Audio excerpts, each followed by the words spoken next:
नमस्कार किसान भाइयों, आप सभी का हमारे चैनल में बहुत-बहुत स्वागत है और मैं भीष्म कुमार इंदिरा गांधी कृषि विश्वविद्यालय से कृषि कीट विज्ञान विभाग में पीएचडी का छात्र हूँ।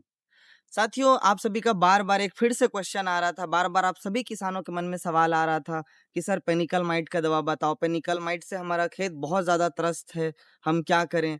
तो आज हम फिर से इसी टॉपिक पर आप सभी के लिए एक चर्चा करने आए हैं। साथियों, ये जो पेनिकल माइट की समस्या है, वैसे तो ये समस्या बहुत पुराना है। ये समस्या हमारे यहाँ पे 1973 से है हमारे भारत में, है ना? सबसे पहले इसे उड़ीसा में सबसे पहले नोटिस किया गया था ये पेनिकल माइट की समस्या को। लेकिन जब उस समय उसे रिकॉर्ड किया गया, जब सबसे पहले देखा गया, तो ये एक बहुत छोटा-सा ज़्यादा बड़ा समस्या नहीं था हमारे भारत के लिए।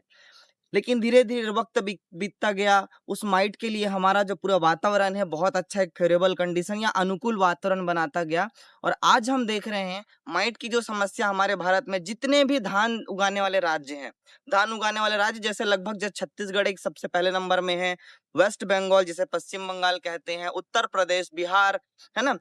मध्य प्रदेश, महाराष्ट्र, आंध्र प्रदेश, तेलंगाना जितने भी किसान साथियों, अभी मैं जिस खेत के सामने खड़ा हूँ, यह भी खेत पेनिकल माइट की समस्या से बहुत ज़्यादा त्रस्त है।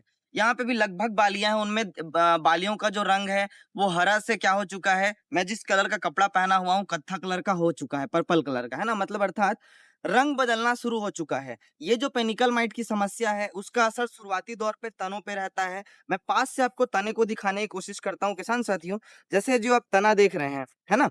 यहाँ पर जो आप तना देख रहे हैं, इस तने का कलर रंग बदला हुआ दिखाई दे रहा है आपको, है ना? ये शुरुआत के दौर में अपने जीवन चक्र को इसी जगह में रहकर पूर्ण करता है। समय के साथ-साथ यह ऊपर की बालियों पर भी अपना असर दिखाना चालू करता है।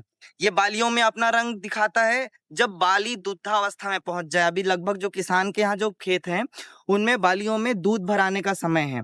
तो दूध भराने के समय में ये जो माइट है, ये अपना असर बहुत तेजी से दिखाता है। मैं टेक्निकल बताऊंगा कौन सा दवाई आपको स्प्रे करना है सबसे साथियों, आज हम जिस दवाई के बारे में बात करेंगे, वो दवाई एक कारगर दवाई साबित हो सकता है। तो किसान भाइयों, आप सब एक बार उपयोग करके जरूर देखिएगा। अच्छा, दवाई बताने से पहले मैं आपको एक और बहुत बड़ी समस्या है जो बता दूं अभी, क्योंकि लगभग जो धान है वो दुग्धावस्था में है, जिसे हम मिल्किंग स्टेज कहते हैं। मिल्किंग स्टेज में माइट का तो अटैक हुआ ही हुआ है, साथ ही साथ हमको माइट के साथ साथ एक गंधी बग का अटैक भी दिखाई देने लगा है फील्ड में। मैं देख रहा था, गंधी बग और माइट दोनों अलग अलग कीट हैं। हालांकि मैं फिर से कहूंगा, माइट कीट नहीं है। तो किसान साथियों, जब भी आप कृषि केंद्र जाए, किसी रसायन की दुकान में जाए, और अगर कृषि केंद्र वाले या दवाई वाले आपको कीटनाशक दे, तो आप एक बार उनको जागरूक होकर जरूर कहिएगा कि ये कीट नहीं है, तो हमको माइटीसाइड दें या एक्केरीसाइड दें, मकड़ी नाशक दें, है ना? कीटनाशक नहीं दें। अब हम बात करते हैं गंधी बग का। तो गंधी बग एक ऐसा कीट है, यह भी दानों में जब दूध भराता रहता है या दुग्धा अवस्था में ही कीट में क्या धान की बालियों पर अपना क्या करता है, प्रभाव दिखाता है। ये धान की बालियों में क्या करता है, अपने मुंह, उनका जो मुंह होता है इस प्रकार से होता है, टेढ़ा। ये धान की बालियों में क्या करता है, इसे पंचर करते करते धान की बालियों को पंचर करता है और वहां से भी उन अपने दूध को पी जाता है। तो दोनों अलग अलग कीट हैं, लेकिन दोनों के प्रभाव एक जैसे ही दिखाई देते हैं खेत में। कैसे होते हैं?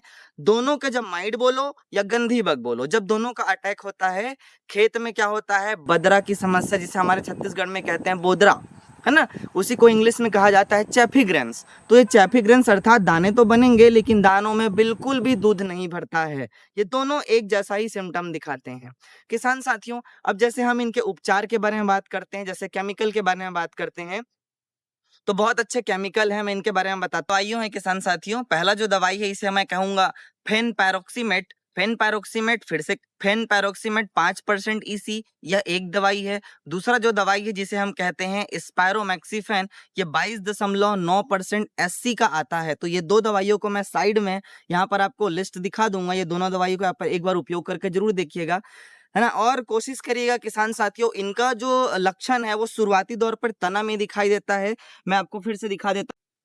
किसान साथियों, दवा का स्प्रे करने से पहले याद रखेंगे, जब ये माइट है, ये शुरुआती दौर में जब तने में दिखाई दे हमको, जब ये बाली अवस्था में नहीं पहुंचता है, उससे पहले ये यहाँ पर अपना दिखाई देता है, तो उसी समय अगर हम इनका नियंत्रण कर लें, तो ये हमारे धान के लिए बहुत उपयोगी होगा।